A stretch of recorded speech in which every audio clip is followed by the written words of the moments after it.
तो आइए धर्म प्रेमी सज्जनों, सदगुरु कबीर साहब का महावाक्य है, कार बड़े कुल उपजे जोर बड़ी बुधिनाय, जैसे फूल उजाड़ का मिथ्या लग झड़ जाए। ये सदगुरु कबीर साहब संकेत करते हैं, कार बड़े कुल उपजे,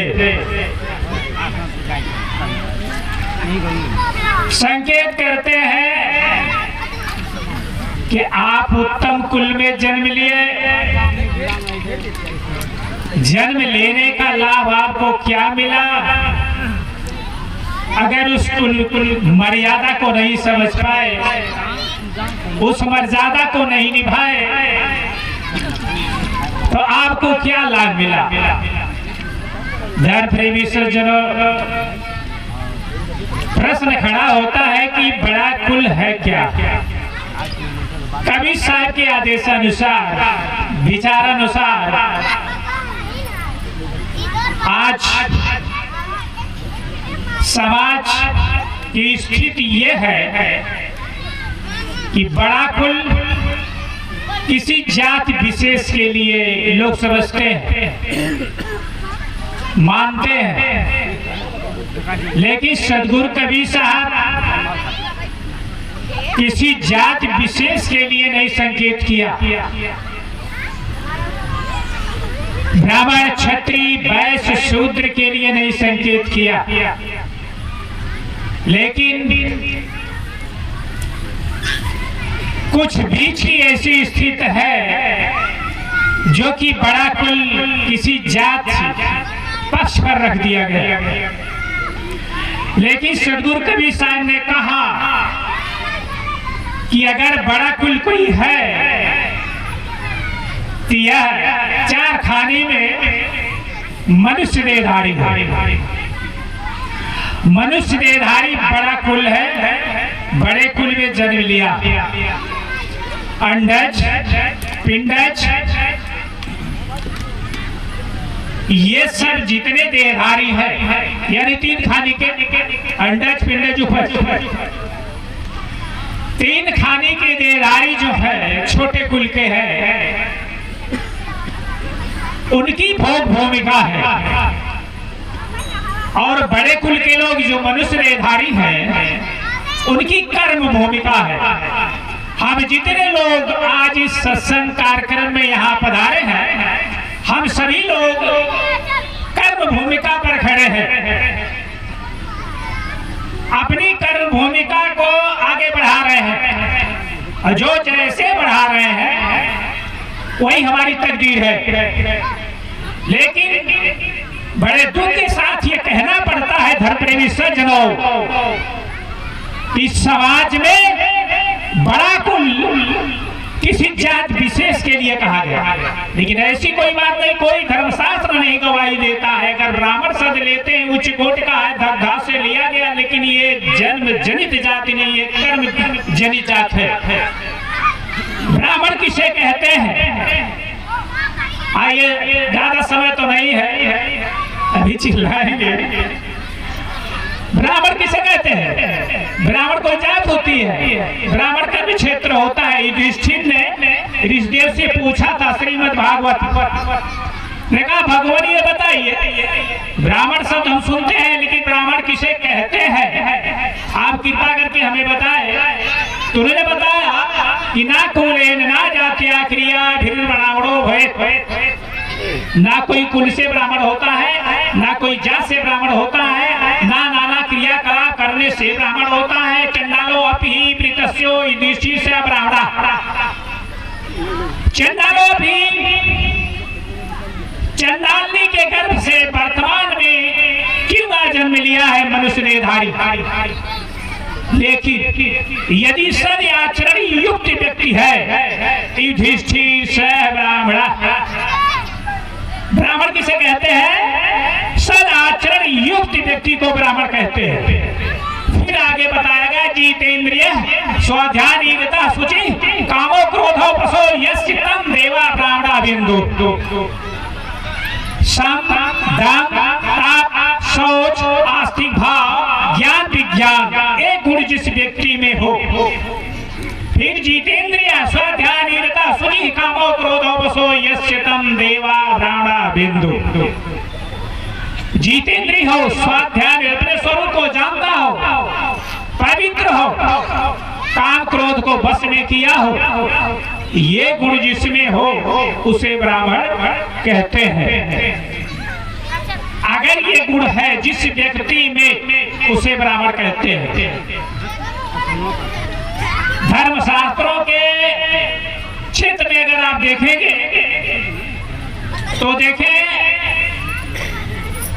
कौशिकम से शूद्रिका, शूद्रिका के गर्भ से कौशिक जी पैदा हुए। कौशिकम से शूद्रिका विश्वामित्रम से चंडाली कैवर्त नजर व्यासम, धीवरी के गर्भ से महापंडित वेद व्यास जन्म लिए। ये लोग ऋषि मुनि महर्षि की उपाधि पर जाने जाते हैं। वाल्मीकि को आपने ये सब कर्म किए, कर्म से आगे बढ़े, उनका नाम इस जगत में रोशन हुआ। लेकिन इस बात को लुप्त कर दिया गया, उसे नीचे दबा दिया गया, नीड़े बातें समाज के सामने नहीं रखी गई, केवल एक ढकोसला बना दिया गया। तो सदगुरु कबीर साहब कहते हैं कि बड़ा कुल जो है वो मनुष्यधारी है, किसी जात विशेष का कोई बड़ा कुल नहीं होता। अगर आप लेते हैं छत्री शब्द लेते हैं तो छत्री किसे कहते हैं? सूरो तेजो धीरति दाक्ष्यम धीन चापलायनम दानवीश्वर भावस्य छात्रम कर्म स्वभावजम। शूरवीर हो, तेजस्वी हो, धर्मयुद्ध से कभी पीछे ना भागता। धर्मयुद्ध लड़ाई झगड़ा मारपीट के लिए नहीं कहा गया। धर्मयुद्ध जैसे आज का कार्यक्रम जो रखा गया, इस कार्यक्रम में हमारे माननीय लक्ष्मण साहब जी इस कार्यक्रम का अगुवा बन करके इन्होंने इस कार्य को करा रहे हैं। सब लोगों को इकट्ठित किए, धर्म कार्य के अगुवा बने हैं। ये मानो धर्म युद्ध में अगुवा बन करके लड़ रहे हैं। तो इस तरह से जो काम करता है, ये शूरवीरता के लक्षण बताए गए। युद्धेन चा पलायनम दान ईश्वर भावस्य, दानी स्वभाव का हो, ये नहीं कि दूसरे का धन लूट ले। और दान दिया जाता है तो किसको दिया जाता है ये भी धर्मशास्त्र बताता है। लेकिन आज का जो साधारण आदमी है वो कहता है भगवान के नाम पर दान दे दिए, भगवान के नाम पर दान दे दिए। लेकिन भगवान स्वयं कह रहे हैं, क्या कहते हैं? नारद जी से रामचंद्र जी संवाद स्वरदाने तीर्थे स्कीटिया प्रथाए तान सर्वान धूम्रपानम च नारदः। स्वरदाने तीर्थे स्कीटिया प्रथाए तान सर्वान धूम्रपानम च नारदः। स्वरदाने तीर्थों में या नेत्र लोग जा करके स्वर्ण इत्यादि का दान करते हैं। यदि दान देने वाला किसी धूम्रपान करने वाले व्यक्ति को दान दे दिया तो वृथा एतान सर्वाण धूम्रपानम च नारदः, यह दिया हुआ दान वृथा हो जाता है। और आप एक साधारण आदमी क्या सोचता है, हम भगवान के नाम पर दे दिए, उसको भगवान जाने। भगवान जानेंगे कि तुम लोग जानोगे? भगवान जानेंगे। भगवान ने तो कहा है कि इस तरह से तुम कार्य करो, आगे बढ़ो। पहली बात यह है भगवान किसे कहते हैं? लोग एक साधारण आदमी समझता ना भगवान आकाश से आता है, अवतरित होता है, हम लोगों को शिक्षा दीक्षा देता है। कभी इस बात को स्वीकार नहीं किया। कभी साहब ने कहा भगवान शब्द जो है वो त्रिगुणात्मक है। भगवान शब्द त्रिगुणात्मक है और भगवान आकाश से उतर के नहीं आता। अगर कोई आता है तो संतो आवे जाए सो माया बीजक। आने जाने वाले, जन्मने मरने वाले, किसी को छलने वाले, किसी को धनी बनाने वाले, किसी को गरीब बना देने वाले, ये भगवान नहीं होते हैं, ये मायावी जीव होता, ये भगवान नहीं होता। भगवान किसे कहते हैं? भगवान अगर उसकी परिभाषा जानना चाहते हैं, भगवान किसे कहते हैं? ज्ञान विराग श्री युक्त यश यरु धर्म विधान ऐश्वर खड़भाग युक्त का ही भगवान। भगवान किसे कहते हैं? खड़ ऐश्वर्य संपन्न व्यक्ति को भगवान कहते हैं। भगवान आकाश से नहीं आता है। कभी संस्थान है, कभी साहब ने किसी आकाशी भगवान को नहीं माना, और अगर कोई आया है तो उसको उन्होंने सीधे कह दिया संतो आवे जाए सो माया। आने जाने वाले, जन्मने मरने वाले, किसी को गरीब बनाने वाले, किसी को अमीर बनाने वाले, ये मायावी जीव है। और जो सदगुरु है वह तो दयाल द्रोह नहीं वाके कहूं कौन को मारा। सदगुरु दयालु है, वो किसी को मारते नहीं है, किसी की फांसी नहीं करवाते, किसी के घर को उजड़वाते नहीं है। लेकिन समाज के जो है भाविक अगुआ लोग जो थे, इन्हों लोगों ने ऐसी समाज में कुरीतियां फैलाई, ऐसी समाज में विडंबना फैलाई, ऐसी पाखंड रीतियां फैलाई, समाज को गुमराह कर दिया, और गुमराह करके केवल धर्म के नाम पर डकैती डाली। कबीर साहब ने कहा दुनिया वाले आंख से देखो को उपकार को, और धर्म की डकैती करके लूटा है संसार को। धर्म के नाम पर अगुवाई करके समाज को लूट लिया। इसलिए सदगुरु कबीर साहब कहते हैं कि तुम्हारा राम जो है, तुम्हारा सदगुरु जो है, तुम्हारे अंदर आत्मा है, और इससे अलग कोई भगवान या परमात्मा नहीं है। भगवान तो उसे कहते हैं भय से भूमि, भगवान सद प्रकृति के लिए कहा गया है। ऋग्वेद का सूत्र बताता है भगवान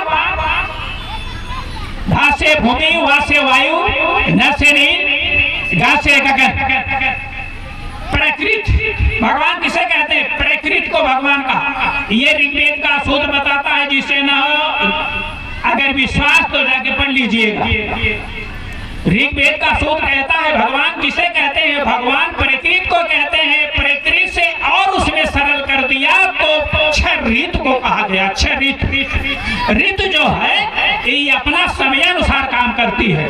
लोग कहते हैं भगवान जो है इस समय किसान की खेती हुई है और भगवान बरसात करके जो है सबको बर्बाद कर दिए। अब सोचिए भगवान ये सबको बर्बाद करता है, भगवान का यही काम है।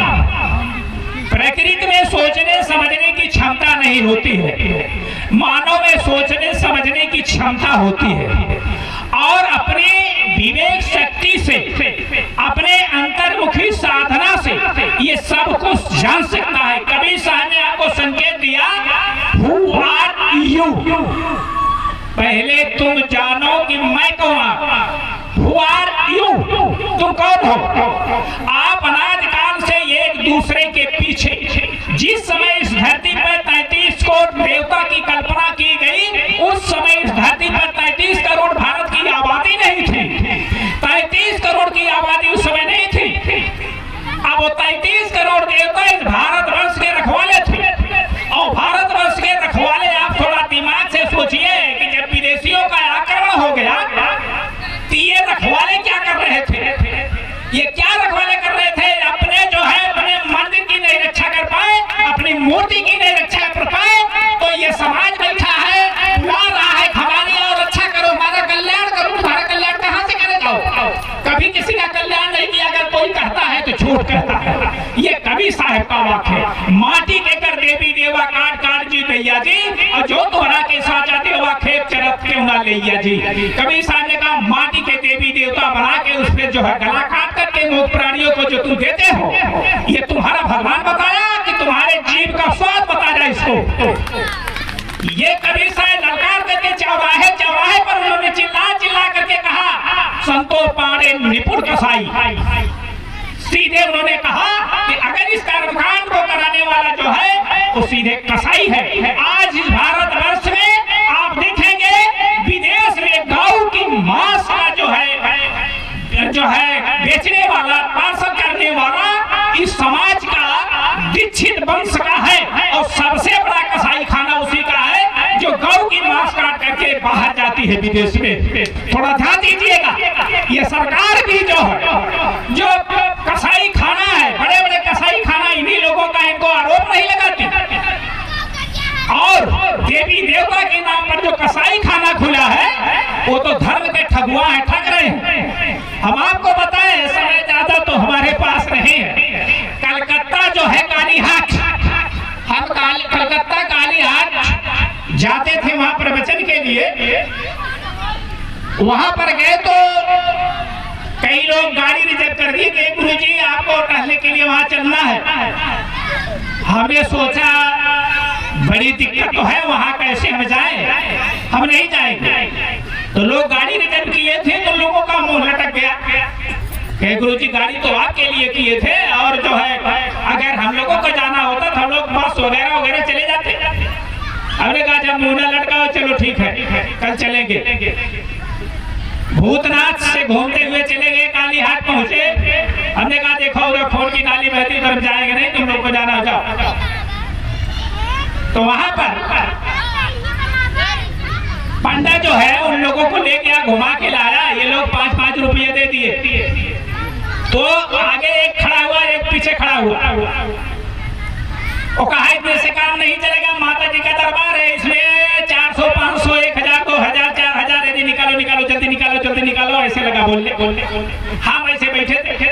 हमने जब देखा वो लोग देख रहे, एक बार हमारी तरफ देखे, एक बार उसकी तरफ देखे, कहे ऐसा हमको जो देना था दे दिए। ऐसा है कि देखिए हम लोग आए थे वैसे टहलने, हम लोग जा रहे हैं, वो जाने नहीं दे रहा है। एक आप पीछे से खड़ा हाथ फैला के, और फिर जो है आगे से उंगली पकड़ के खड़ा है, कहा निकालो निकालो जल्दी निकालो। आप बताइए। हमने कहा उसे पंडित जी ये बताइए, ये तुम्हारी किस देवी गीता में लिखा गया है कि बिना दिए दान लेना चाहिए? वो कहने लगा गुस्से में आके, कहा कोई साधारण आदमी सोचा होगा।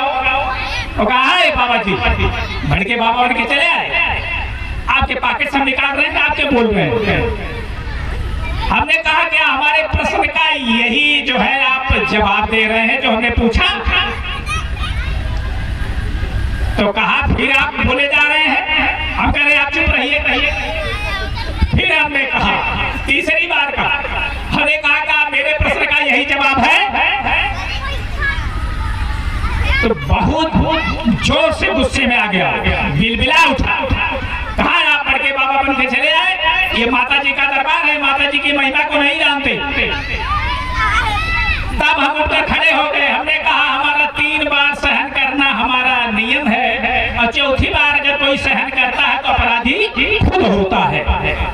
इसलिए आप बताओ तो ये जिसको माता माता चिल्ला रहे हो ना, उसको हम चुड़ैल कहते हैं, डायन कहते हैं। अपनी माई को बुलाओ, हम खड़े हैं और तुम भी आ जाओ, और बुलाओ अपनी माई को, तुम्हारी माई को आप देखेंगे। कह रहे हो रे, धमकी दे रहे हो, ये माता जी का दरबार है तो माता जी को दरबार दे, बुलाओ उनको, हमारे को देखेंगे। बेवकूफ कहेगा, समाज को धोखा करके ठग के खाने वाला।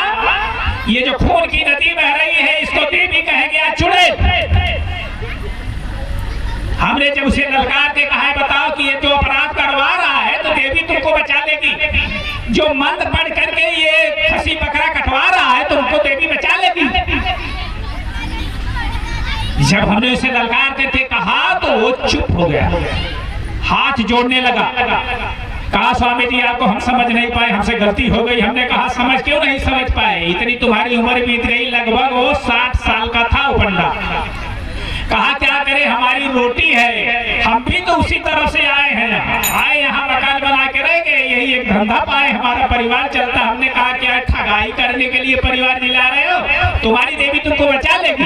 अरे कोई भी देवी देवता तुमको बचा नहीं पाएगा, जो ये कर्म करवा रहे हो सारा पाप तुम्हारे ऊपर है, क्योंकि तुम्हें मंत्र पढ़ के इसको कटवाता है। हाथ जोड़ने लगा, गिड़गिड़ाने लगा। कहा महाराज जी बताइए आपकी क्या सेवा पानी नहीं पिएंगे। वो कहा हमारी ये सब दुकानें हैं, जो कहिए आदेश करिए, आप मिठाई लाएंगे या वह लाएंगे। हमने कहा हमें कुछ नहीं चाहिए, ऐसे अपराधी के हाथ से हमें कुछ चाहिए नहीं। तो हमारे कहने का तात्पर्य धर्म प्रेमी सज्जन हो, तो आप लोग भजन सुनते हैं, अभी शाम से जितना कार्यक्रम चल रहा है, जितनी अर्चना वंदना हुई है, वो किसकी हुई? सदगुरु की हुई है। इस मेन जो है मेन बात किसकी हुई है? सदगुरु की हुई है। और सदगुरु से बड़ा कोई देवता नहीं होता है। तो जब देवता नहीं होता है तो समाज के लोग जो है ये कोई भैया माइक का ऑपरेटर थोड़ा देर आकर के हमसे मिल लीजिए। जितने आप लोग कल्पना में धंसते जाएंगे, भ्रम में फंसते जाएंगे, तो उतना ही आप जो है मानो अंधेरे कुएं में गिर रहे हैं। इसलिए सदगुरु कवि साहब आपको संकेत करते हैं कि आप जो है नो दाई सेल्फ आत्मानम विजाने, आप अपने आप को जानो कि मैं कौन हूँ। आप जो है अनादि काल से एक दूसरे के पीछे भिखारी बन के केवल भीख मांगते रहे हैं, चाहे देवी देवता के सामने मांगे हो, चाहे किसी भी के सामने मांगे हो, केवल मांगने जाते हैं। लेकिन क्या अपने अस्तित्व को जानते हैं कि मैं कौन हूँ? कबीर साहब ने कहा कि ऐ मनुष्य रेधारी, हंसा तू तो सबल था, हल्की अपनी चाल, और रंग तुरंगे रंगिया तू किया और लगवार। तू लगवार रही है कि भाई ये देखें बेसिया सहज बतारी, कहे कभी कितरे संग जरूर सहस पुरुष की नारी। आप सहस में फंसे हैं तो सहस में फंसे रहेंगे, आपका कल्याण नहीं हो पाएगा, जबकि वो सहज झूठा है। आपका देवता, आपका भगवान, आपका परमात्मा अगर कोई है तो वो सतगुरु है। कैसे? धर्म प्रेमी सज्जनों ध्यान से समझिएगा। अगर आपको हिंदी पढ़ना है, इंग्लिश पढ़ना है, उर्दू पढ़ना है, अरबी पढ़ना है, तो किसी विद्यालय में नाम नेट होंगे, पढ़ेंगे। जिस विद्या का जानकार जो अध्यापक होगा वो बता सकता है। लेकिन क्या इतने लोग बैठे हैं कि 1.25 कुंटल लड्डू हनुमान जी के मंदिर में ले जाके चढ़ा दिए तो क्या कखा गगा आप पढ़ पाएंगे? हो पाएगा? नहीं हो पाएगा। इसलिए आत्मज्ञान का शोधक जो अंतर्मुखी साधक है, जो अपने स्वरूप को जानता है, उसके पास आप जाएंगे तो आपको परखा देगा कि आप कौन हैं, और इस बात को आप समझ जाएंगे। लेकिन मंदिर मस्जिद के पीछे आप 24 घंटा या जीवन भर बैठे रहे, लेकिन कथा गधा अंगा जो है या ABCD अल्ली बेटे से आ जाएगा? नहीं आएगा। इसलिए सदगुरु कवि साहब संकेत करते हैं कि जिस पाखंड के पीछे आप अनादिकाल से घूम रहे हैं, जिस अंधविश्वास के पीछे अनादिकाल से आप घूम रहे हैं, उसका पीछा छोड़ो। आप कौन हैं? आप अपन पाँव बिसरो, आप अपने आप को भूल गए हैं। कैसे भूल गए हैं? आप अपन पाँव बिसरो। जैसे स्वान कांच मंदिर में भ्रमित भोग मरो। ये कवि साहब प्रमाण देते हैं कि आप लोग अपने स्वरूप से वंचित हो गए, भूल गए हैं। आप अनादिकाल से इस धरती पर चल रहे हैं, कभी स्वर्ग में, कभी नर्क में। आपको स्वर्ग नर्क की भी जो है लालच दिखाई जाती। स्वर्ग आप तीर्थ मूरत वगैरह वगैरह जाएंगे, कर्मकांड के चक्कर में पड़ेंगे तो आपका स्वर्ग हो जाएगा। लेकिन उसी स्वर्ग के चक्कर में आप जो है तमाम कर्मकांड की चर्चा करते हैं। स्वर्ग जाने से भी आपका कल्याण नहीं होने वाला, क्योंकि आपका जो पुण्य है वो क्षीण हो जाएगा और पूरा फिर धरती पर फेल दिए जाओगे। इसलिए स्वर्ग की लालच भी छोड़ दो। जितने लोग मरते हैं, शरीर छोड़ते हैं, सबके सामने लिखा जाता स्वर्गीय। आप बताइए, धरती नहीं लिखा जाता, स्वर्गीय लिखा जाता। अब बताइए स्वर्गीय कहाँ स्वर्ग बना है? कबीर साहब इस विषय को लेकर कहा कि ऐ धर्म प्रेमी सज्जनों, थोड़ा हमारी बात को ध्यान से समझिएगा। ये पाखंडियों ने स्वर्ग का लालच दिखाकर, नर्क का जो है धोखा दिखाकर आपको ऐसी बातें बनाई कि मानो कहीं पर ऐसा बना है आप वहां जाएंगे स्वर्ग सुख भोगेंगे। इंद्र की चर्चा आती है, देवता का राजा। अब बताइए, देवता का राजा और वो भी कवि साहब ने कहा, देवन चरि सुनो हो भाई, जो ब्रह्मा सो धियो नसाई, दूजे सुनो मंदोदर तारा, जिन घर जेठ सदा लगवार। कहा कबीर हर के गुण गाया, कुंती कर्ण को मारे जाए।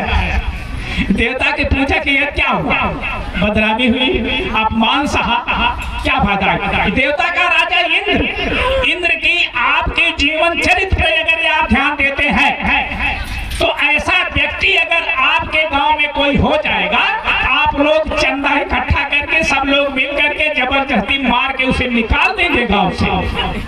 जो कि किसी सुंदर स्त्री को देखे तो लालायित हो जाए और उसके साथ बलात्कार करे। जब देवता का राजा इतना चांडाल है तो देवता कैसा होगा, सोचिए दिमाग से। और जिसको पहाड़ बनाया गया इस समाज में, तो पहाड़ कोई नहीं है, ये लोग इसी धरती पर रहने वाले थे। जैसे अयोध्या का नाम पहले साकेत था, उसी तरह से इसी धरती पर रहने वाले ये लोग थे। कोई आकाश से उतर के नहीं आया। अगर ऐसा कोई दिखाता ना तो आपको बहकाता। कबीर साहब ने कहा, कार दुकार कार करियागे, बैल करे पटवारी, कहे कबीर सुना हो संतो, भैंसे ही न्याय निबेरी। इस समाज में भैंसा न्याय का करता हुआ और काम कार कर आगे, शुभ कर अशुभ कर दिखा करके बैल करे पटवारी। बैल जो है पटवारी गिरी का काम किया इस समाज में। बैल मीन्स अज्ञानी, जिसे यथार्थ का ज्ञान ना हो, उसके लिए कबीर साहब ने बैल कहा उसको और भैंसा कहा। क्यों कहा? इसीलिए कहा कि बिन देखे वह देश की बात कहे सो क्रूर, आप उखारी खात है बेचत फिरे कपूर। देखा नहीं, केवल कल्पना किया, कल्पना करके कहा। तो कल्पना जो होती है क्या होती है? कल्पय सोई कल्पना, माने सो अनुमान। अनुमान करके माना गया और अनुमान में ही सबको फंसा दिया गया। लेकिन आपकी अंतर्राम क्या है? लोग आपको ये भी बताया गया कि राम नाम का सहस्त्र जाप करो, आपका कल्याण हो जाएगा। ये भी बताया गया। गायत्री मंत्र का सहस्त्र जाप करो, आपका कल्याण हो जाएगा। तो हमारे कहने का तात्पर्य यह है कि राम राम कहने से कल्याण हो जाएगा, सहस्त्र जाप करने से कल्याण हो जाएगा, ऐसा बताया गया। प्रेमिकों ने बताया। कबीर साहब ने कहा, ई बहनी कुल बहन कहा में, ई गृह जा रहे ऊ गिह मार।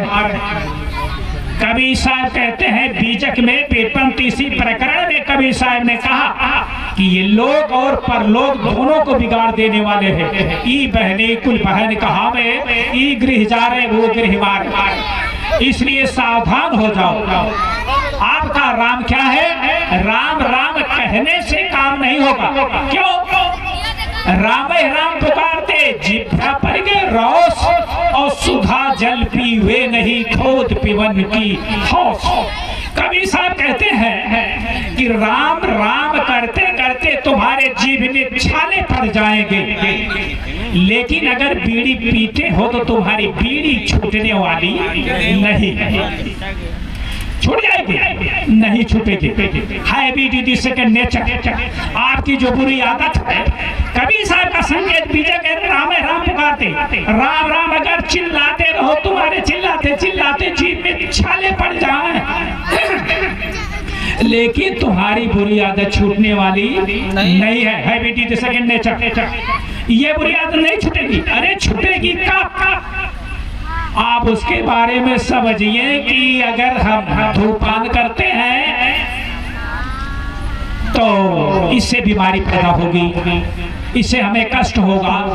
लोग कहते हैं हमारी माताएं बहनें कहती हैं कि भगवान ने हमारी तकदीर में केवल दुख ही लिख दिया है, या साधारण आदमी कहता है कि ब्रह्मा हमारी तकदीर में ऐसा लिखा है।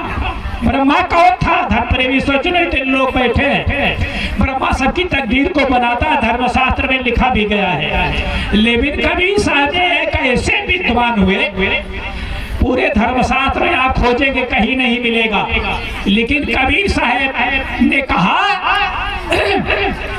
अरे ब्रह्मा और अमर उमर नहीं है, ये तुमको बताया गया झूठ। मर गो ब्रह्मा काशी के वासी, और शिव सहित मुए अविनाशी। मथुरा मर गए कृष्ण ग्वारा, मारी मारी गए दसों अवतारा। कबीर साहब ने कहा जैसे तुम पैदा हुए ना, अपना कर्म लेके आए, सुख दुख भोगे, शरीर अंत हो गया, शरीर छोड़ दिए, वैसे ब्रह्मा विष्णु महेश भी शरीर को छोड़ दिए। आज वो बैठे उठे नहीं है। आवाज अगर तुम्हें ज्ञान दे सकता है तो वर्तमान का जीता जागता सतगुरु ज्ञान दे सकता है। और जो मर गया है ना, कितने लोग साधु बनते हैं तो कहते हैं, एक आदमी हमारे यहाँ आया, उससे हमने पूछा कि लंगोटी कहाँ तुम पाए? कैसा है? वैसा गुरुजी की शरीर छूट गई थी, शरीर छूट गई थी तो उनकी समाधि पर इसको रख के हमने पहन लिया। हमने कहा गुरु मंत्र कौन पता है तुमको बेवकूफ? कि बस यही हम पहन लिए, मान लिया। आप बताइए, जो मर गया है वो कोई भी मंत्र दे सकता है, कोई दिशा निर्देश दे सकता है? नहीं दे पाएगा।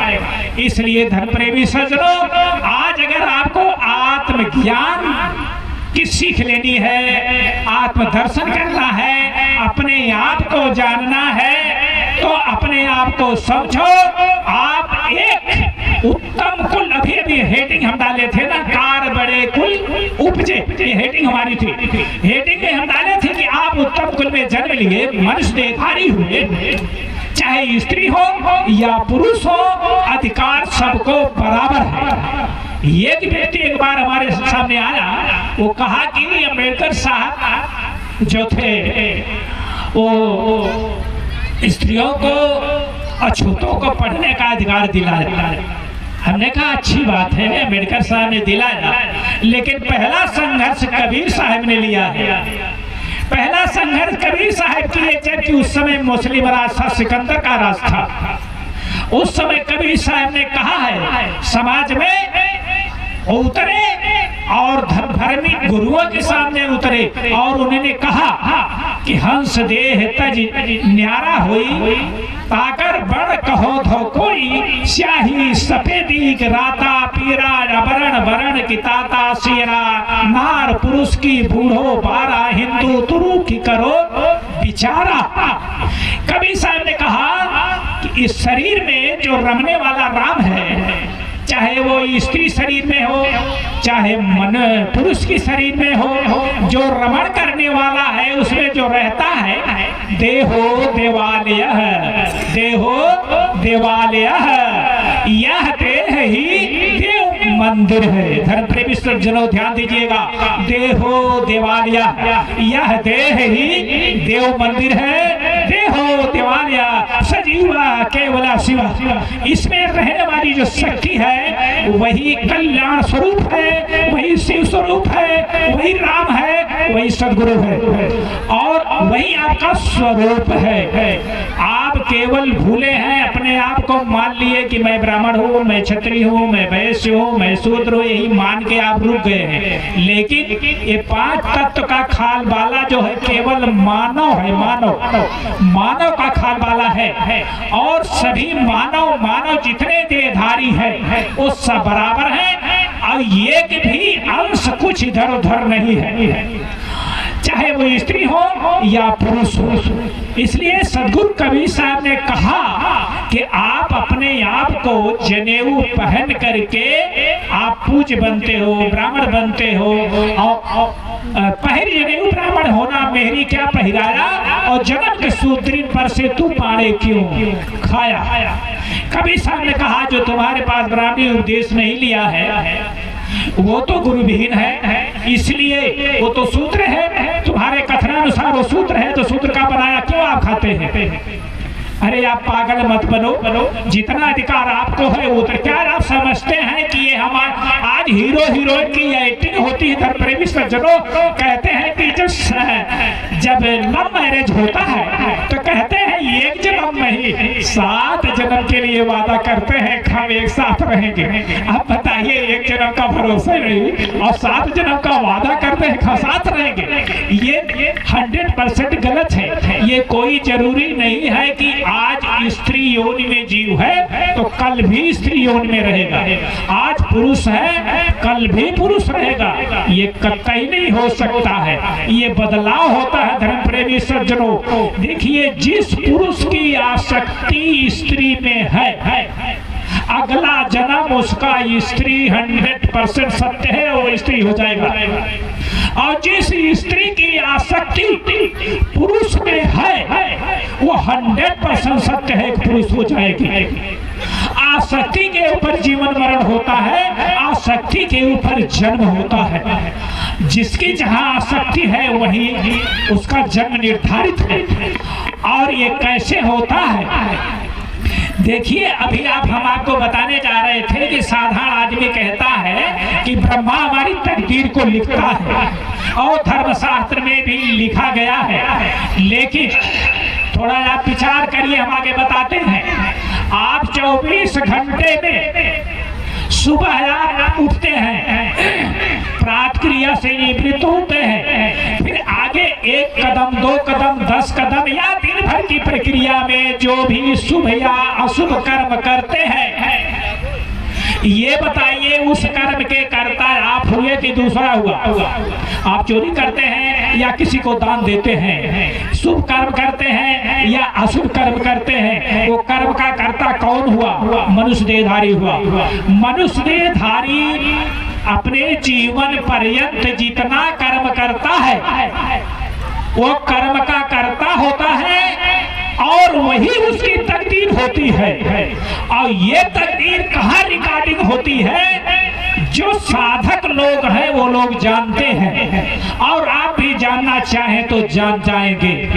आपके अंदर घर घर में टीवी है, टीवी के नीचे जो ऐसे रील चलती है निरंतर चला करती है, उसमें कुछ लिख लिख करके आता है। तो धर्मप्रेमी सज्जनों, वही आपके अंदर भी चलती है और उसी में रिकॉर्डिंग होता है। जितना भी शुभ अशुभ कर्म करते हैं उसमें रिकॉर्डिंग होता है, वही रिकॉर्डिंग आपकी तकदीर है। थोड़ा विचार करिए, उस तकदीर को बनाने वाले आप हैं कि कोई ब्रह्मा लिख रहा है आकाश में? ध्यान दीजिएगा, ये कबीर साहब का वाक्य है। कबीर साहब ने कहा कि देखिए, आप किसी का भरोसा मत करिए, समाज धोखा दिया है। इसलिए कर्म के कर्ता आप हैं और कर्म के भोक्ता भी आप हैं, और इसको कोई बनाने बिगाड़ने वाला ऊपर वाला नहीं है। इसलिए सावधान होकर के अपने कर्मों को सुधारो। अभी साहब जी कह रहे थे, कर्मों को अपने सुधारोगे भाई तो तुम पर जुल्म है न ईश्वर खुदाई, न तुम पर जुल्म है।